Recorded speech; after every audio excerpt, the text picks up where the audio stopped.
ବାଲେଶ୍ୱର ଜିଲ୍ଲା ପ୍ରଶାସନ ଓ ସାମାଜିକ ସୁରକ୍ଷା ଏବଂ ଭିନ୍ନକ୍ଷମ ସଶକ୍ତିକରଣ ବିଭାଗର ମିଳିତ ଆନୁକୂଲ୍ୟରେ ଆଜି ଗାନ୍ଧୀ ସ୍ମୃତି ଭବନଠାରେ ଆନ୍ତର୍ଜାତୀୟ ହ୍ୱିଲ୍ ଚେୟାର ଦିବସ 2024 ପାଳିତ ହୋଇଯାଇଛି।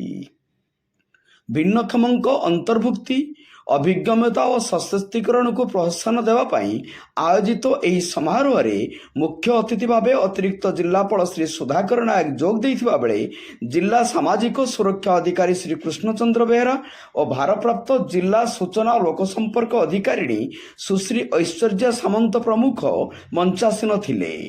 ଏହି ଅବସରରେ 5 ଜଣ ହିତାଧିକାରୀଙ୍କୁ ଆଧୁନିକ ସହାୟତା ଉପକରଣ ବଣ୍ଟନ କରାଯାଇଥିଲା। ପରିଶେଷରେ ବିଭିନ୍ନ କୃତି ପ୍ରତିଯୋଗୀମାନଙ୍କୁ ଅତିଥିମାନଙ୍କ ଦ୍ୱାରା ପୁରସ୍କୃତ ବିତରଣ କରାଯାଇଥିଲା।